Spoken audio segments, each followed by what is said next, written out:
की सियासत में एक नया अध्याय लिखने जा रहे हैं सम्राट चौधरी। महज 8 साल में बीजेपी की राजनीति में शिखर तक पहुंचने वाले सम्राट अब मुख्यमंत्री की कुर्सी संभालने जा रहे हैं और सफर जितना तेज है उतना ही दिलचस्पी।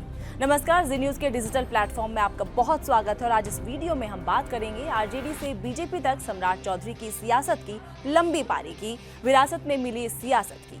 सम्राट चौधरी का राजनीतिक सफर किसी एक पार्टी से बंधा नहीं रहा है। उन्होंने अपने करियर की शुरुआत राष्ट्रीय जनता दल से की, फिर जनता दल यूनाइटेड का रुख किया और आखिरकार भारतीय जनता पार्टी में आकर अपनी सियासी पहचान को एक नई ऊंचाई दी।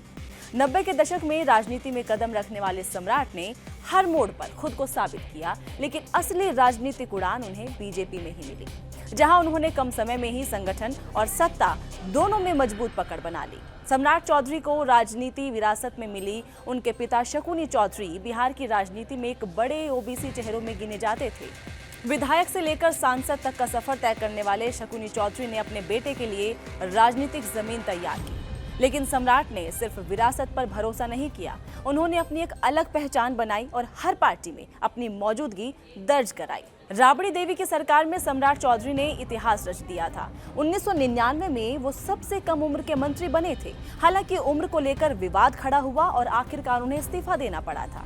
ये पहला बड़ा झटका था, लेकिन यहीं से उनके राजनीतिक धैर्य और वापसी की कहानी शुरू हुई। दरअसल आरजेडी छोड़कर सम्राट चौधरी ने जेडीयू का दामन थामा, नीतीश कुमार के करीबी माने जाने लगे और जीतन राम मांझी की सरकार में कैबिनेट मंत्री बने। लेकिन राजनीति में समीकरण बदलते और सम्राट को वो तवज्जो नहीं मिली जिसकी उम्मीद थी। यहीं से मोहभंग उन्हें बीजेपी की तरफ ले गया। 2018 में बीजेपी में शामिल होने के बाद सम्राट चौधरी ने पीछे मुड़कर कभी नहीं देखा। संगठन में तेजी से उनका कद बढ़ा। उपाध्यक्ष से प्रदेश अध्यक्ष और फिर डिप्टी सीएम तक का सफर उन्होंने रिकॉर्ड समय में तय किया। 2022 में जब जेडीयू आरजेडी गठबंधन बना, तब सम्राट चौधरी को विपक्ष का चेहरा बनाया गया। विधान परिषद में नेता प्रतिपक्ष रहते हुए उन्होंने आक्रामक राजनीति से अपनी मजबूत पहचान की।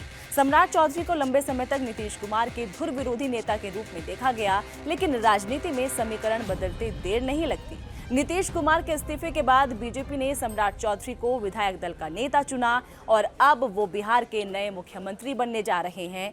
सम्राट चौधरी का सामाजिक आधार भी उनकी ताकत है। कोयरी यानी कुशवाहा समाज में उनकी मजबूत पकड़ ने बीजेपी को बिहार में नई राजनीतिक धार दी।